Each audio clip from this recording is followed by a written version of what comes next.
I moved to Australia 3 years ago for work, a corporate IT job in Brisbane. Life was good at first, but after my long-term relationship ended, everything went kind of quiet, too quiet. For months, it was just work, gym, home, repeat. Eventually, the silence felt heavier than loneliness. So one night, I downloaded a dating app. At first, it was the usual, small talk, awkward chats, dead matches.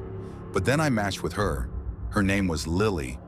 Beautiful, soft-looking, long hair, and this calm expression in every picture. Not overly edited, not fake. She looked peaceful, and for the first time in months, I felt excited about someone. We chatted for a week. She wasn't like others. She wrote in short, simple sentences, almost like she was choosing every word carefully.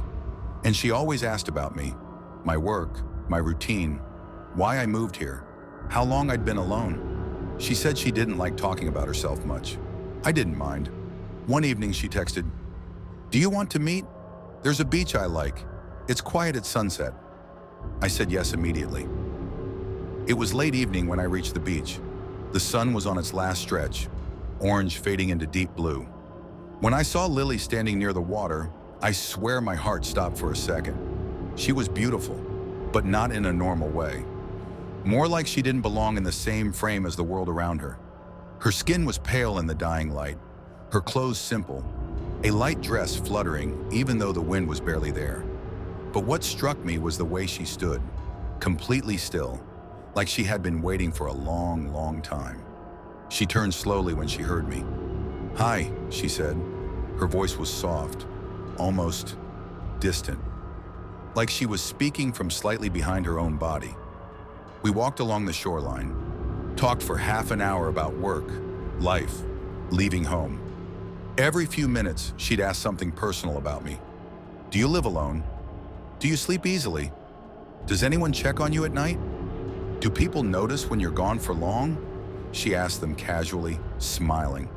But every question felt colder than the last. At one point, I laughed nervously and asked, "Why do you ask these things?" She smiled without showing teeth. "I just like knowing how people live," she said, "and how they disappear." My stomach twisted a little, but I brushed it off. Maybe she had a dark sense of humor. As we kept walking, she suddenly stopped. "Wait," she said, "I dropped something." She reached into her bag, then froze. Her hand trembled slightly. "I can't find it." "What is it?" I asked. She looked up at me, eyes wide, almost fearful. "My inhaler. I need it sometimes." Her voice shook. Instinct kicked in. "Do you want to check your pockets or your car?" That's when she said something that chilled me. "I don't have a car. I walked here." But we were miles from any residential area, and she wasn't even wearing shoes suitable for walking long distances. "How far did you walk from?" I asked. She looked past me like she was trying to remember something she shouldn't. "From there," she pointed down the beach. But it wasn't a neighborhood. It was the direction of the old cliffside road. Dangerous, closed for years. My chest tightened a little. Something didn't make sense. We continued walking, and she suddenly got quiet. Really quiet. Her breathing turned shallow. "Are you okay?" I asked. She nodded too quickly. "I used to come here a lot," she murmured. "Before the accident." I froze. "What accident?" She didn't answer. She just picked up a handful of sand and let it fall through her fingers, watching it like it was the first time she'd ever seen it.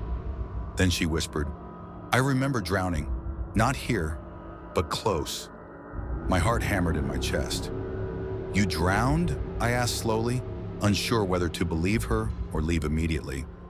She looked at me with the softest smile. "I think so. It felt like drowning. It felt like water. Everywhere." I couldn't speak. "And then," she continued, "I woke up on the sand, alone. No one came back for me." Her tone was calm, but her eyes were wrong.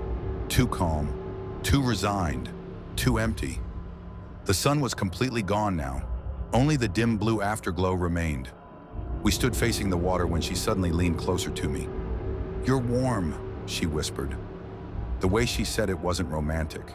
It was hungry, like she hadn't felt warmth in a long time. She moved even closer, her breath cold on my ear. "Do you feel it?" she whispered. "This place gets colder when I'm near." She wasn't wrong. The air around us had dropped sharply, like someone opened a freezer door. I stepped back. She stepped forward, matching me exactly. "Lily, maybe we should go. It's getting late." My voice cracked. She tilted her head. "You're scared of me." I didn't answer. "You shouldn't be," she said. "I only stay with the people who don't run." Then she lifted her wrist. Her skin was damp, cold. Not sweaty, wet, as if she had just come out of the ocean. But the ocean was still. I stepped back again. She whispered, "Don't worry, I won't disappear. I never disappear." My throat went dry. She smiled wider. "It's people who disappear, not me." A wave crashed loudly behind us. I turned instinctively, and in that split second, I felt her hand close around mine. Cold, ice cold, like holding the hand of something that had been underwater for too long. I yanked my hand back and stumbled away. She didn't move. She just watched me, expressionless, water dripping from her fingers, even though we weren't close to the waves. "You're leaving," she said quietly. I couldn't speak. "It's okay," she added. "You'll meet me again. Everyone does." My legs moved before my brain did. I walked backward, then turned and moved faster, almost running. But I swear, absolutely swear, I heard her footsteps behind me for a few seconds. Slow, wet, dragging. When I finally reached my car, my hands were shaking so hard I dropped the keys twice. As I slammed the door shut, I looked up. She wasn't there, but on the passenger side window, a single wet handprint slowly slid downward. I never went back to that beach. I deleted the dating app, and I still don't know who or what I met that night. But sometimes late at night, I hear water dripping near my bedroom door, even when everything is dry.